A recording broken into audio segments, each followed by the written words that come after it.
Merhaba arkadaşlar, ben Fatih Aydemir.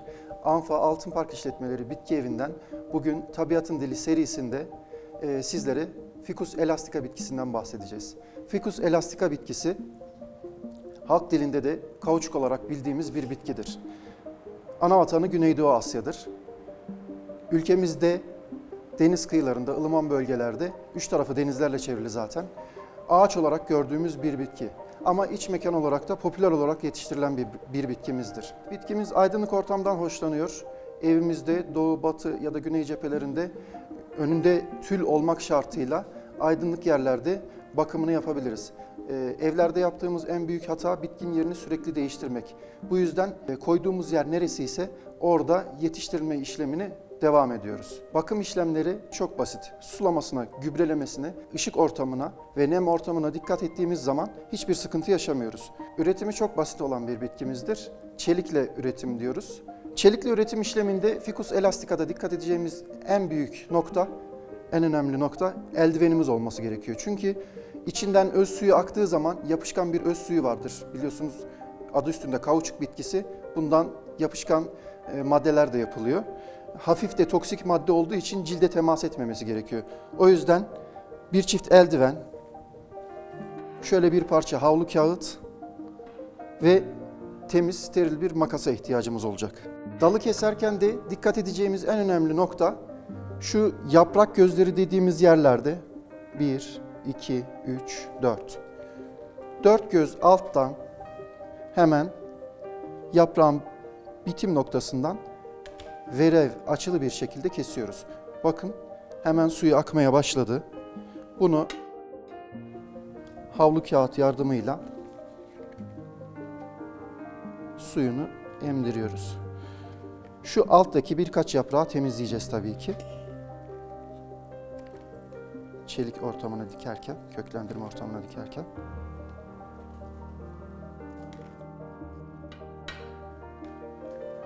Fazla yaprak bırakmıyoruz çünkü üretimde köklendirme aşamasında nemini kaybetmemesi gerekiyor.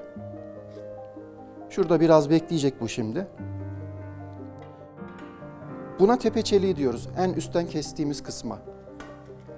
Bir de dal çeliği şeklinde, şu şekilde. Buna da yaprak göz çeliği diyoruz. Bu tarz bir üretimimiz var. Bir de yine 3 göz sayıyoruz. 1, 2, 3. Dördüncü gözün altından yine kesiyoruz. Alttaki yaprakları temizliyoruz.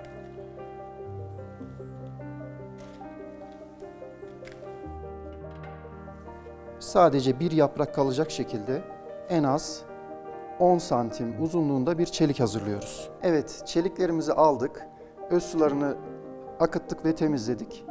Ve birkaç çeşit çelik almıştık. Onlardan tekrar size bahsedeceğim. Tepe çeliği dediğimiz 1, 2, 3, 4 gözlü bir çelik. Bu birinci çeliğimiz. İkinci çeliğimiz dal çeliği. Yine 1, 2, 3, 4 gözden oluşan ve en az 10 santim boyunda olan bir çeliğimizdir.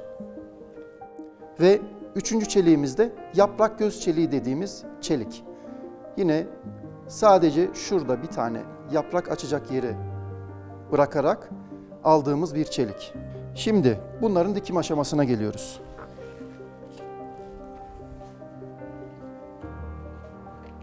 Çelik köklendirmede en fazla kullandığımız malzeme, şu şekilde gösterebilirsem, perlit dediğimiz volkanik bir maddedir.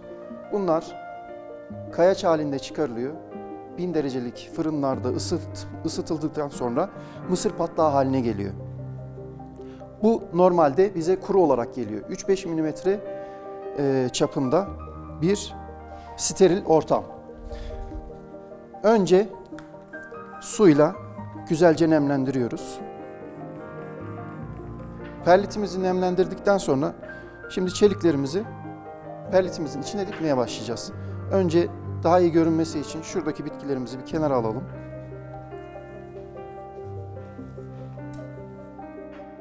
Evet, tepe çeliğimizle başlıyoruz.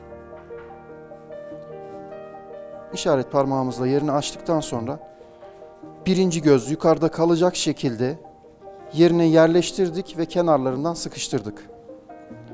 İkinci çeliğimiz ise dal çeliğimizdi. Aynı şekilde işaret parmağıyla yerini açtıktan sonra birinci göze kadar daldırıyoruz ve kenarlarından sıkıştırıyoruz. Evet. Üçüncü çeliğimiz ise yaprak göz çeliği dediğimiz çeliğimizdi. Bunu da yine aynı şekilde yerini açarak şu şekilde sıkıştırıyoruz. Daha sonra bitkimize bir sera ortamı oluşturmak için saksının dört kenarına çubuklar yerleştiriyoruz.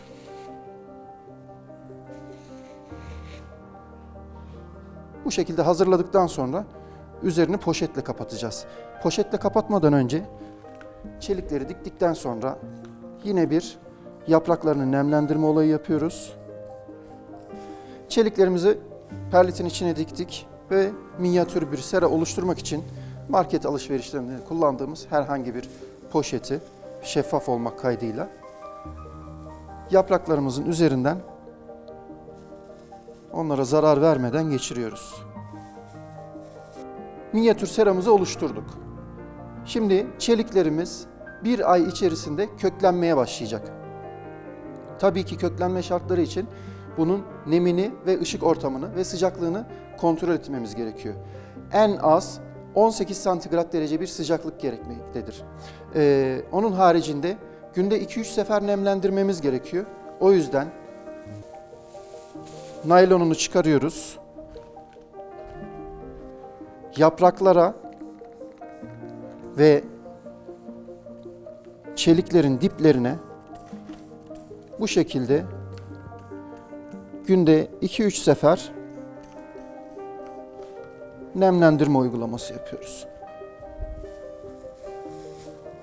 Nemlendirme işlemi bittikten sonra seramızın kapısını tekrar üstünden kapatıyoruz. Bunu yapmamızdaki amaç ortamdaki nem oranını yüksek tutmak.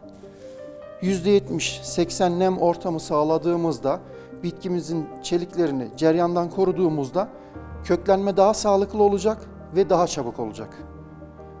Aydınlık ortamda bulundurmayı da unutmuyoruz. Son olarak beni dinlediğiniz için çok teşekkür ediyorum.